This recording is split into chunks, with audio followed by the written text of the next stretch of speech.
தமிழ் சொந்தங்கள் அனைவருக்கும் வணக்கம். இன்றைய காணொலியில் நம்ம பார்க்க போகிறது தமிழ்மொழி வரலாறு சு. சக்திவேல் ஐயா அவர்களினுடைய புத்தகம் தான் பார்க்குறோம். ஒரு 4 பக்கங்கள் வரைக்கும் நம்ம பார்த்துருந்தோம். இன்றைக்கி நம்ம பார்க்க போகிற பக்க எண் 19வது பக்கம். பக்க எண் 19. ஒரு மொழியில் ஒலியன் அப்படிங்கிறது சொல்லோட முதல்ல, இடையில, கடையில் இந்த இடங்களில் எந்தெந்த இடத்துல வரும், அது எந்தெந்த இடத்துல வராது அப்படின்னு தெரிஞ்சுக்கிறது மூலமாக ஒரு மொழியோட அமைப்பை நம்ம தெளிவாக தெரிஞ்சுக்கிறோம். தமிழ் இலக்கண நூல்கள் எல்லாமே மொழி முதல் ஈற்று எழுத்துக்களையும் மெய்மயக்கத்தையும் விளக்குவதன் மூலம் ஒலியன்களின் வரன்முறைகளும் விளக்கப்படுகின்றன. இந்த ஒலியன்கள் வேற்றுநிலை வழக்கில் நிற்கும். இந்த ஒரு ஒலியனுடைய மாற்றொலிகள் அப்படிங்கிறது எப்பவுமே வேற்றுநிலை வழக்கில் வராது. ஒலியன்கள் வேற்றுநிலை வழக்கில் நிற்கும், மாற்றொலிகள் வேற்றுநிலை வழக்கில் வராது. அப்போ எதில் வரும் மாற்றொலிகள்? துணைநிலை வழக்கிலோ உணர்ச்சியாகவோ தான் வரும். ஒலியன்கள் மொழியின் சிறப்புடைய மிகச்சிறிய அடிப்படை அலகு. மாற்றொலிகள் அடிப்படை அலகு கிடையாது. ஒரு மொழிக்கு எழுத்து வடிவம் கொடுக்குறோம் அப்படின்னா ஒலியன்கள் தான் எழுதப்படுது. ஒரு மொழிக்கு எழுத்து வடிவம் கொடுக்கும்போது ஒலியன்களே எழுதப்படுகின்றன. மாற்றொலிகள் எழுத்துக்களாக வடிவம் பெறுவதில்லை. மொழிகளில் காணப்படும் சொற்களின் உள் அமைப்பை ஆராய்வதே உருபணியல் அல்லது சொல்லியல் அப்படின்னு சொல்கிறோம். மொழியில் காணப்படக்கூடிய சொற்களோட உள்ளமைப்பை ஆராய்வது தான் உருபணியல் அல்லது சொல்லியல். மொழியியல் துறை அறிவியல் துறையாக வளர்ந்த இந்த நூற்றாண்டினுடைய தொடக்கத்தில் முதலில் ஒலியியல் ஒலியனியல் இதில் தான் மிகுந்த கவனம் செலுத்தினாங்க. அதாவது மொழியியல் துறை ஒரு அறிவியல் துறையாக வளர்ந்தபோது எதில் கவனம் செலுத்தப்பட்டது அப்படின்னா ஒலியியல் ஒலியனியல் இதில் தான் கவனம் செலுத்தப்பட்டது. போயாஸ், சபீர் இந்த அமெரிக்க அறிஞர்கள் அமெரிக்க இந்திய மொழிகளை ஆராய்ந்த போது அந்த மொழிகளோட அமைப்பை தெரிஞ்சுக்கிறதுக்கு சில வழிமுறைகளை வகுத்தாங்க. யாரு? போயாஸ், சபீர். இவங்க அமெரிக்க இந்திய மொழிகளை ஆராய்ந்த போது சில வழிமுறைகளை வகுத்தாங்க. இந்த முறைகளை விதிமுறை அப்படின்னு சொல்கிறாங்களாம். யார் வகுத்தது? போயாஸ், சபீர் வகுத்தது விதிமுறை அப்படின்னு சொல்லப்படுது. எதுக்காக? அமெரிக்க இந்திய மொழிகளை ஆராயறதுக்காக. அமைப்பு மொழியியலாளர்களான ப்ளூம்பீல்டு பிளாக். அப்போது அமைப்பு மொழியியலாளர்கள் யாருன்னு பார்த்தோன்னா ப்ளூம்பீல்டு பிளாக். இவங்க என்ன பண்ணுறாங்க? சேர்க்கை முறையை உருவாக்குறாங்க. அவங்க விதிமுறையை உருவாக்குறாங்க. போயாஸ், சபீர், ப்ளூம்பீல்டும் பிளாக்கும் சேர்க்கை முறையை உருவாக்குறாங்க. செயற்கை அல்ல, சேர்க்கை அந்த முறையை உருவாக்குறாங்க. மரபு இலக்கணத்தார் சொல் அடுக்கு முறையை பயன்படுத்தி உருபணியல் நுட்பங்களை ஆராயிறாங்க. நம்ம மரபு இலக்கணத்தார் என்ன பண்ணுறாங்க? சொல் அடுக்கு முறையை பயன்படுத்தி அதில் உள்ள நுட்பங்களை எல்லாம் ஆராயிறாங்க. பல்வேறு உருபணியல் எண்ணங்களையும் கருத்துக்களையும் அமைப்பு மொழியியல் அறிஞர்கள் வளர்த்தனர். ஹாரிஸ், ப்ளூம்பீல்ட், பிளாக், ஹாக்கெட், நைடா போன்ற பேரறிஞர்கள் உருபணியல் கோட்பாடுகளை உருவாக்கினர். இவங்களை கொடுத்துட்டு இவங்களில் யார் உருபணியல் கோட்பாடுகளை உருவாக்குனதுன்னு கேட்கலாம். Harris, Bloomfield, Bloch. இப்போ ப்ளூம்பீல்டும் பிளாக்கும் தான் நமக்கு சேர்க்கை முறையை உருவாக்குனாங்க. அதே பார்த்திங்கன்னா உருபணியல் கோட்பாடுங்கும் பொழுதும் அவங்க வராங்க. Harris, Bloomfield, Bloch, Hockett, Nida. ஒரு மொழியில் காணப்படக்கூடிய பொருளை காட்டும் சின்னஞ்சிறு கூறுகளே உருபன். இப்போ உருபன் அப்படின்னா என்னன்னு கேட்கலாம். ஒரு மொழியில் காணப்படக்கூடிய பொருளை காட்டும் சின்னஞ்சிறு கூறுகளே உருபன் அப்படின்னு சொல்லப்படுது. மொழிகளில் பல்வேறு வாக்கியங்கள் காணப்படுது. இந்த வாக்கியங்கள் அனைத்தும் பல சொற்களால் ஆனது தானே ஒரு வாக்கியம். இந்த சொற்கள் ஒன்று அல்லது அதற்கு மேற்பட்ட உருபன்களால் ஆனது. அதாவது இந்த சொற்கள் ஒன்று அல்லது அதற்கு மேற்பட்ட உருபன்களால் ஆனது. இந்த உருபன்களை பிரித்து அறிந்து அவற்றின் பொருளை தெரிந்து கொள்ளாவிடின் வாக்கியங்களின் பொருள்களின் அமைப்பினை அறிந்து கொள்ள முடியாது. வாக்கியத்தோட பொருளை தெரிஞ்சுக்க முடியாது. வாக்கியத்தோட பொருளை தெரிஞ்சுக்கணும்னா உருபனை நம்ம பிரித்து தெரிஞ்சுக்கணும். ஒரு மொழியோட அமைப்பை புரிந்து கொள்வதற்கு உருபன்களை பிரித்தறிதல் வேண்டும். இவற்றை பிரித்து அறிவதற்கு பல்வேறு முறைகள் மேற்கொள்ளப்படுகின்றன. இவற்றை பற்றி நைடா அவர்கள் தமது மார்ஃபாலஜி என்னும் நூலில் 1946 வெளியிடப்பட்ட இந்த நூலில் மிக விளக்கமாக கூறியிருக்கிறார். நம்ம மார்ஃபாலஜிங்கிற நூல் நைடா 1946 படிச்சிருப்போம். அந்த நூலில் அவர் எதை சொல்கிறாரு அப்படின்னா அந்த உருபன்களை பிரித்தறியக்கூடிய முறையினை சொல்கிறாருங்கிறத நம்ம தெரிஞ்சுக்கணும். இப்போ உருபன்களை பிரித்தறியக்கூடிய முறையினை நைடா தனது நைடான்னு சொல்லாமல் எந்த நூலில் குறிப்பிட்டுள்ளார் அப்படின்னு அவரோட நூல்கள் கொடுக்கலாம். நைடா அவர்கள் மார்ஃபாலஜி அப்படிங்கக்கூடிய நூலில் சொல்கிறாரு உருபன்களை பிரித்தறியக்கூடிய முறை. மொழியில் காணப்படக்கூடிய சொற்கள் பொருள் தருவன, பொருளை அதாவது மொழியில் காணப்படும் சொற்கள் பொருள் தருவன, பொருளை சொல்பொருள் என்றும் இலக்கண பொருள் அப்படின்னு ரெண்டாக பிரிக்கலாம். அதாவது பொருளை என்ன பண்ணலாம், சொல்பொருள் இலக்கண பொருள் அப்படின்னு ரெண்டாக பிரிக்கலாம். தமிழில் இறந்த காலம் காட்டக்கூடிய உருபுகளாக நம்ம இத்து, இட்டு, இற்று, இன் இதெல்லாம் சொல்கிறோம். இது பல்வேறு வடிவங்களாக இருந்த போதிலும் இது எல்லாமே ஓர் இலக்கண கூரை காட்டுறதுனால இது எல்லாத்தையும் இணைத்து ஒன்றாக கருதுவதுடன் அவற்றை இறந்த காலம் காட்டுகின்ற நிலையில் ஒன்றா வச்சு நம்ம சொல்கிறோம். அதை காட்டக்கூடிய உருபுகளாக நம்ம இறந்த கால உருபுன்னு சொல்லிட்டு இத்து, இட்டு, இற்று, இன்னு பயன்படுத்தப்படுது.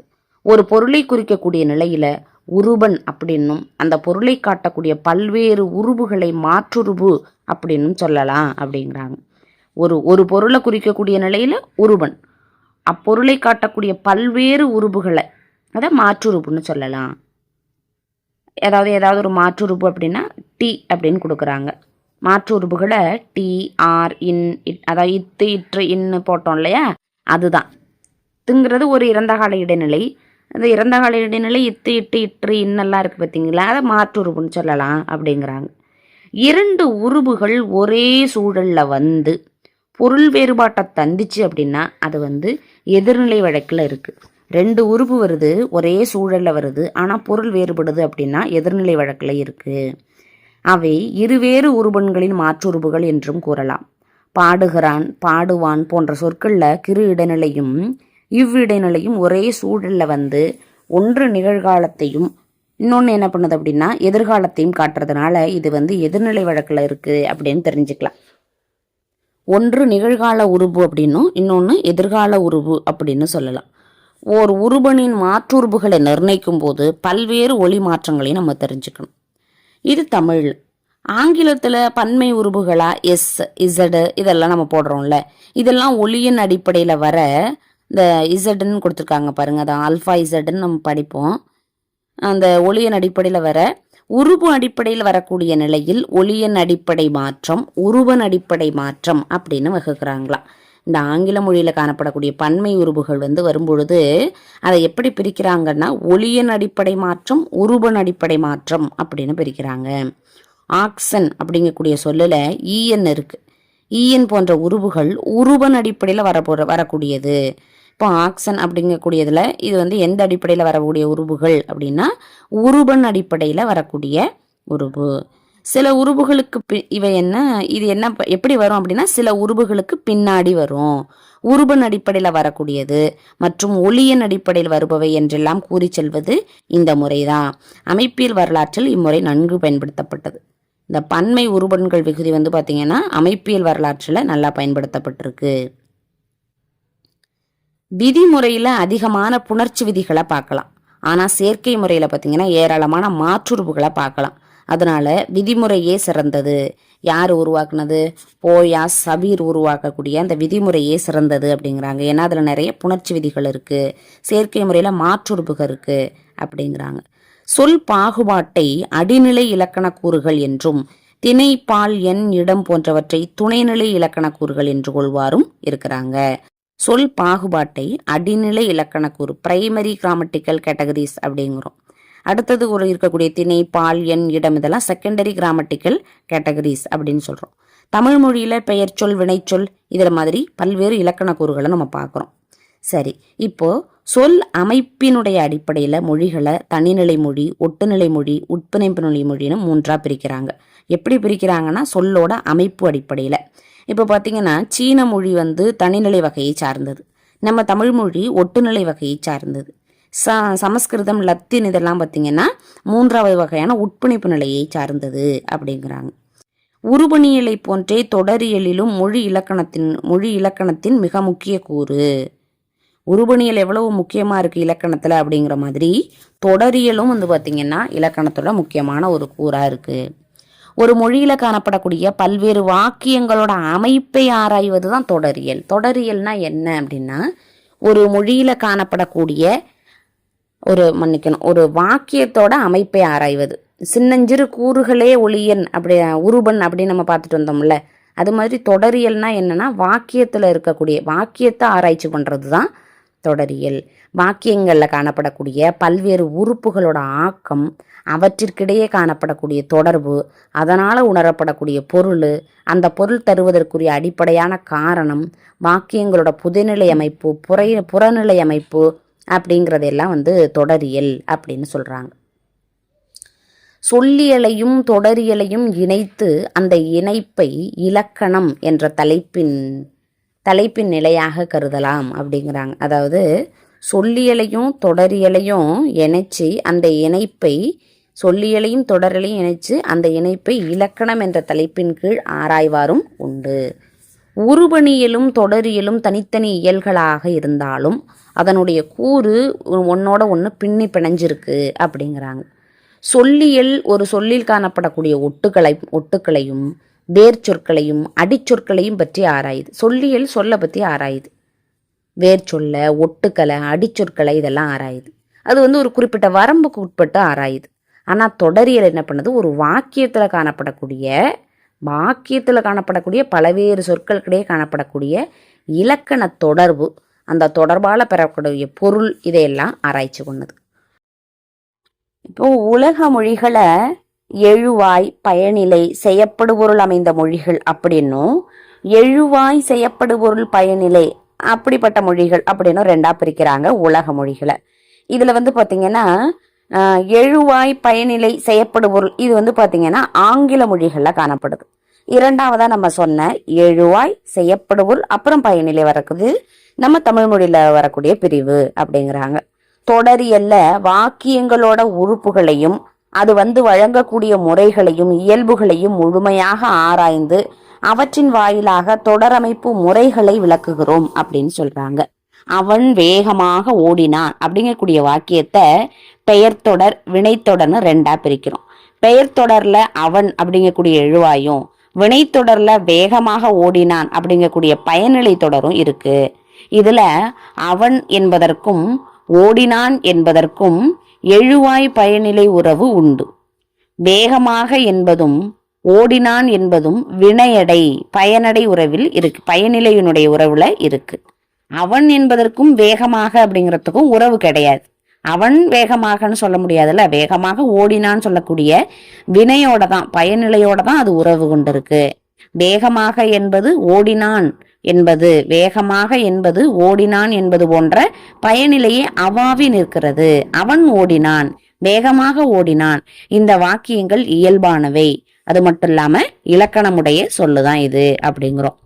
பெயர்ச்சொல் தொடர், வினைச்சொல் தொடர், பெயரடை தொடர், வினையடை தொடர் அப்படின்னு தொடர்களை பாகுபாடு பண்ணி மொழியில வழங்கக்கூடிய பல்வேறு வாக்கியங்களை நம்ம விளக்கலாம். தமிழ்ல பெயரடையெல்லாம் பெயர்க்கு முன்னும், வினையடையெல்லாம் வினைக்கு முன்னும் அமைகின்றன.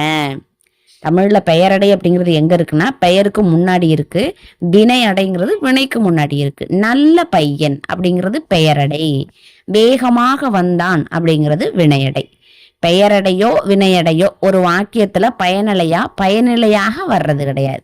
இப்ப நல்ல அப்படிங்கிறதும் வேகமாக அப்படிங்கிறதும் பயனிலையாக வர்றது கிடையாது. இந்த பெயரடை வினையடை எல்லாம் இது தொல்காப்பியர் காலத்துல இருந்து இன்னைக்கு வரைக்கும் மாறாமலே இருக்கு. ஒரே வாக்கியத்துல பெயர்ச்சொல் தொடர், வினைச்சொல் தொடர்னு 2 தொடர் இருக்கும் அப்படின்னு நம்ம முன்னாடி சொன்னோம். தமிழ் போன்ற மொழிகள்ல ஒரே வாக்கியத்திலேயே 2 பெயர்ச்சொல் தொடரும் இருக்கும். அவன் ராமன். இது மாதிரியான வாக்கியங்கள் ஆங்கில மொழியிலும் மலையாள மொழியிலும் அமையும் பொழுது இணைப்பு சொல் பெற்று அமைகிறது. கப்புலா அப்படின்னு சொல்றாங்க அந்த இணைப்பு சொல்ல. இது போன்ற மொழிகளின் அமைப்பு தாக்கத்தால தமிழ் மொழியிலையும் இது மாதிரியான வாக்கியங்கள் இன்னைக்கு இருக்கு. அவன் ராமன் அப்படின்னு இருந்துச்சு. இப்ப ஆங்கிலம் மலையாளத்துலாம் இணைப்பு சொல் பெற்று வர்றதுனால அவன் ராமனாவான் அப்படின்னு வருது. தமிழ்ல தனி வாக்கியங்களை இணைக்கிறதுக்கு எச்சங்களை பயன்படுத்துறோம். எச்சங்களை பயன்படுத்தி தனி வாக்கியங்களை தொடர் வாக்கியமா அமைக்கிறோம் அப்படிங்கிறாங்க. சுரேஷ் வந்தான், சுரேஷ் பாடம் படித்தான், இது மாதிரியான தனி வாக்கியங்களை சுரேஷ் பாடம் படித்தாங்கக்கூடிய தொடர் வாக்கியமா மாற்றப்படுகிறது. இதெல்லாம் பாத்தீங்கன்னா இப்படியெல்லாம் தான் நம்ம தமிழ் சொற்றொடரோட அமைப்பை ஆராயலாம் அப்படிங்கிறாங்க. தொடரியல் ஆராய்ச்சியினுடைய வரலாற்றை பார்த்தோம் அப்படின்னா 3 நிலைகள் இருக்கு. மரபு இலக்கண ஆசிரியர்கள் ஆராய்ந்த நிலையை முதல் நிலையா எடுத்துக்கலாம். அடுத்தது அமைப்பு மொழியியல் வளர்ந்த போது தொடரியலை ஆராய்ச்சி பண்ணணும் அப்படிங்கக்கூடிய ஒரு எண்ணம் வந்துதான். எப்ப இந்த தொடரியல் ஸ்ட்ரக்சரை எப்படி நம்ம ஆராய்ச்சி பண்ணணும் அப்படிங்கிறது வந்துதான் அமைப்பு மொழியியல் வளர்ந்த பொழுது இது தொடரியலை ஆராயணுங்கிற ஒரு எண்ணம் வந்துச்சா. அப்படிப்பட்ட எண்ணத்தினாலதான் அண்மை உறுப்பு பிரிப்பு அப்படிங்கக்கூடிய ஒரு கொள்கை உருவானுச்சு. தொடரியலை ஆராய வேண்டும் என்ற எண்ணத்தால் உருப்பெற்ற கொள்கை அப்படின்னா என்ன கொள்கை சொல்லலாம்? நம்ம அண்மை உறுப்பு பிரிப்பு. இது பாத்தீங்கன்னா 1950 ஒட்டிய காலப்பகுதிகளில் மாற்றிலக்கணம் அப்படிங்கக்கூடிய கொள்கை உருவானுச்சு. நமக்கு தெரியும் மாற்றிலக்கணத்தோட தந்தை நோம் சாம்ஸ்கி தான், அவர் தான் இதை கொண்டு வந்தாரு அப்படின்ட்டு. தொடரியல் பற்றி ஆராய்ந்த கொள்கைகள்ல இந்த மாற்றிலக்கண கொள்கையே மிகச்சிறந்த கொள்கையா இருக்கு. தொடரியலை புதியதொரு நிலையில் ஆராய்ந்த இந்த நிலையை 3வது நிலையா நம்ம வச்சுக்கலாம். எது 3வது நிலை? தொடரியலை புதியதொரு நிலையில் ஆராய்ந்த இந்த மாற்றிலக்கண கொள்கைய 3வது நிலையா நம்ம வச்சுக்கலாம். அதுக்கப்புறம் இந்த கோட்பாட்டிலையும் வேறு ஒரு நிலை உருவானுச்சு, உருவாக்கு பொருளியல். அப்ப கேட்கலாம் நமக்கு மாற்றிலக்கண கொள்கையில உருவான இன்னொரு கோட்பாடு அப்படின்னு சொல்லும்போது உருவாக்கு பொருளியல் அப்படிங்கக்கூடிய ஒரு கோட்பாடு. மாற்றிலக்கண கோட்பாடுகளை பயன்படுத்தி தமிழ் தொடரியலை இன்னைக்கும் பல பேர் ஆராய்ந்துட்டு வராங்கிறது குறிப்பிடத்தகுந்த விஷயம். மொழி அப்படின்னு சொன்னா நம்ம பேச்சொலி அப்படின்னே சொல்லலாம்னு நம்ம ஏற்கனவே சொல்லியிருந்தோம். அது மாதிரியான பேச்சொலி ஒன்றோ பலவோ இணைந்து ஒலியன்களா அமையுது. இந்த ஒலியன்கள் இணைஞ்சு உருவன் வருது, இந்த உருவன் இணைந்து சொற்கள் வருது, சொற்கள் இணைந்து வாக்கியங்கள் உண்டாகுது அப்படின்னு மொழியோட அமைப்பை ஒருவாறு நம்ம கொஞ்சமாவது நம்ம தெரிஞ்சுக்கிட்டு வந்துட்டோம்.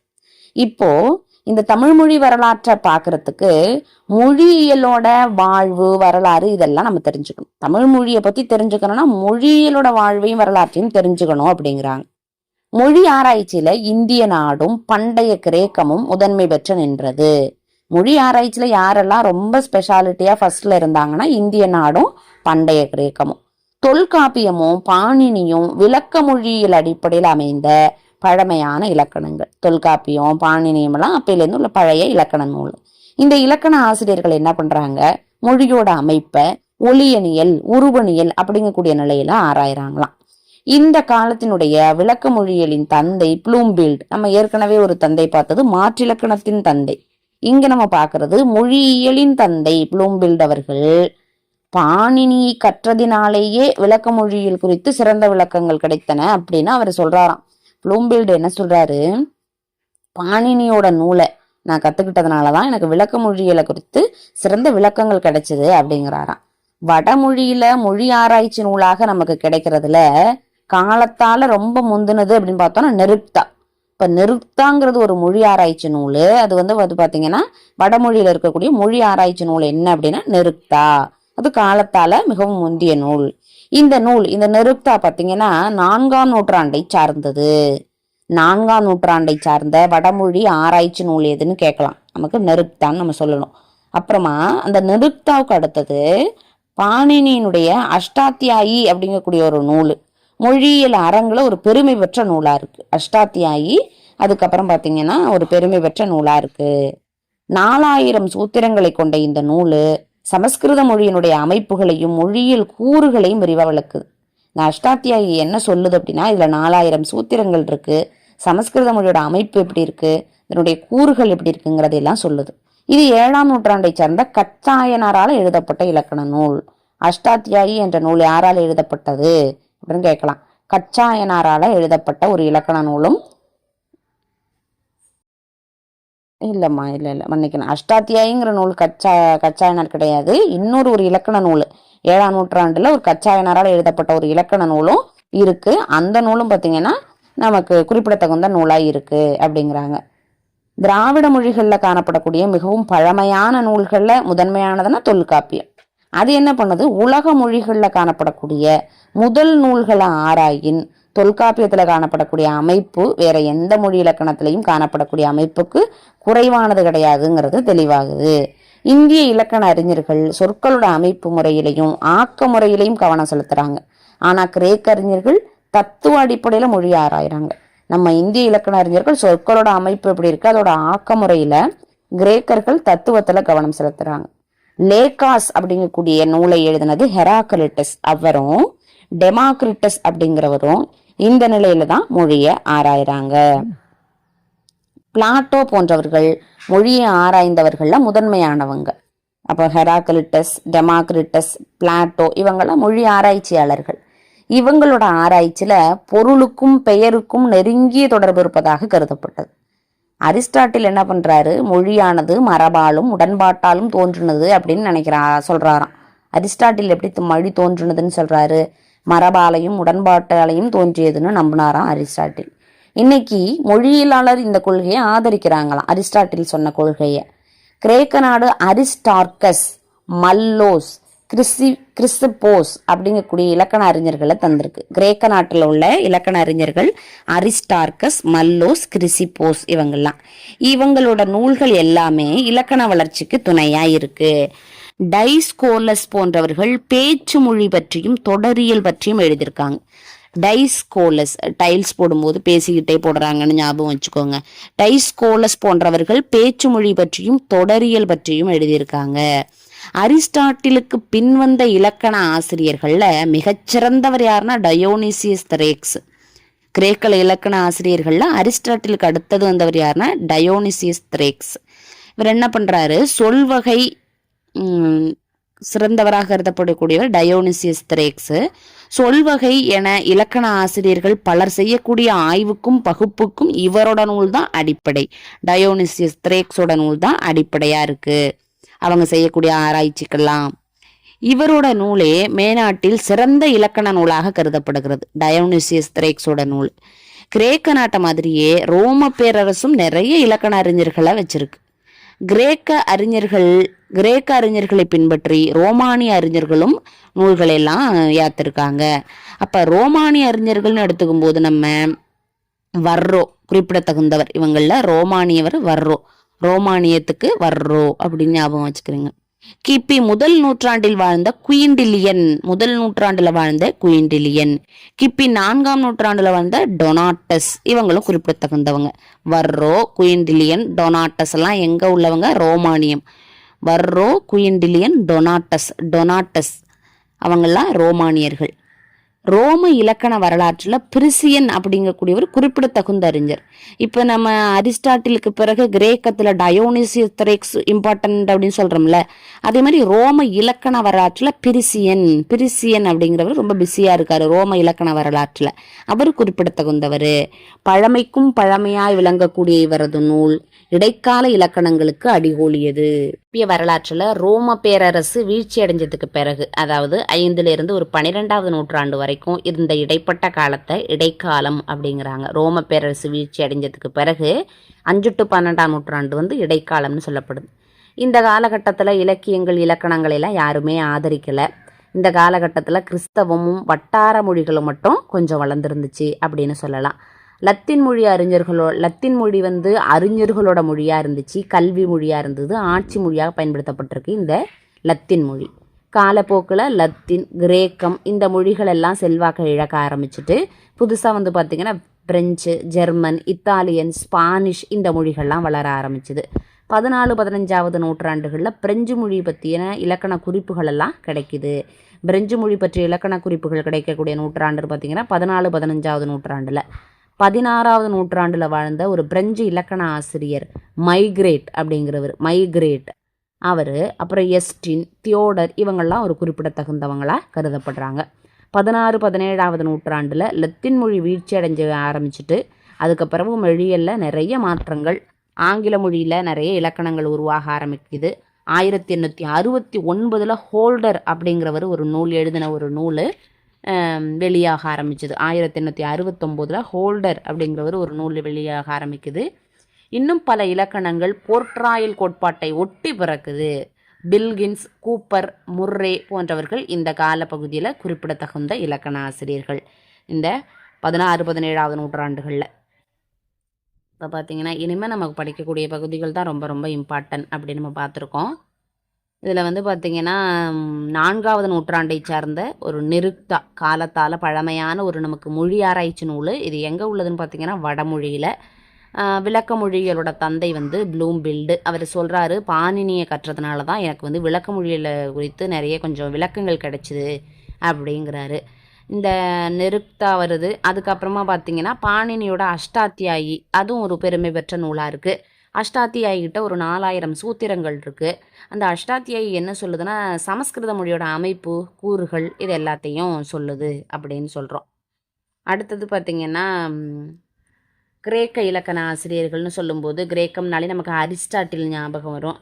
அப்புறம் பிளாட்டோ, ஹெராக்லிட்டஸ், டெமோக்ரிட்டஸ் இவங்க எல்லாமே இருக்கிறாங்க.